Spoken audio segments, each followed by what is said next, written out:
Hello students, welcome to Shri Jayan's Rank Zone classes. Topic of today's video is reading comprehensions. What are reading comprehensions?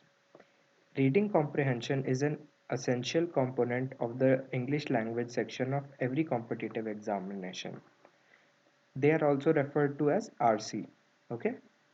Reading comprehension is all about the understanding of what a passage means and the idea that the author is attempting to convey, both literally and contextually. The word comprehend literally means to understand and interpret the meaning of the paragraph. Every passage revolves around the central idea. Thus, it would be it would be it would be it would be it would be it would be it would be it would be it would be it would be it would be it would be it would be very helpful in answering the questions that are usually given. To identify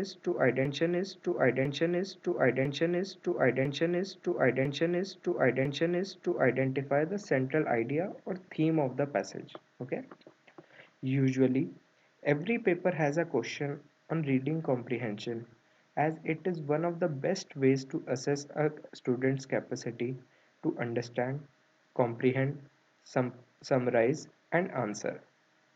The questions will not come direct, hence, you have to follow the passage to answer. So, usually, reading comprehension is considered to be one of the easiest part in English language till 12th class. But in competitive examinations, it is the source of one of the biggest source of mistakes. Everyone thinks that their answer is correct, but usually you have to read the passage very carefully in order to get the answers correct in competitive examinations, and therefore every competitive examination always have at least one reading comprehension in their verbal section. What are the types of questions in reading comprehension? The different types of questions that you might face are universal questions. This question type asks about the big picture, the passage as a whole. Like it might ask you about the what should be the title of the passage, or uh, what kind of idea the passage wants to convey. So these type of questions are called universal questions. Another type of question that you might face in the examination are direct questions. This type asks about the details from the passage. The correct answer is often a paraphrase of something directly stated in the passage. So, the author might ask about about any detail from the passage, like what is they might ask about a particular paraphrase that is mentioned in the passage and revolve their questions around them. Then comes the contextual vocabulary. This is a specific type of question which asks about the use of a word or phrase in the passage. Inferential question. Inference questions require you to understand what is implied but not necessarily stated in the passage. You can, however, figure out the answer through the subtle phrases used in the passage. These types of questions check how well you can read between the lines and understand what the author is implying. Application questions. These questions are a specific version of the inference based questions. In these questions, you need to pick the answer which exemplifies a situation or mimics a process provided in the passage. Then, another type of question that you might face is tone of the passage. This question type is also a specific type of inference, which requires you to infer the author's point of view and position on certain statements. Okay, so the author might mention a particular statement and then ask in what tone it is mentioned or what kind of idea it is trying to convey.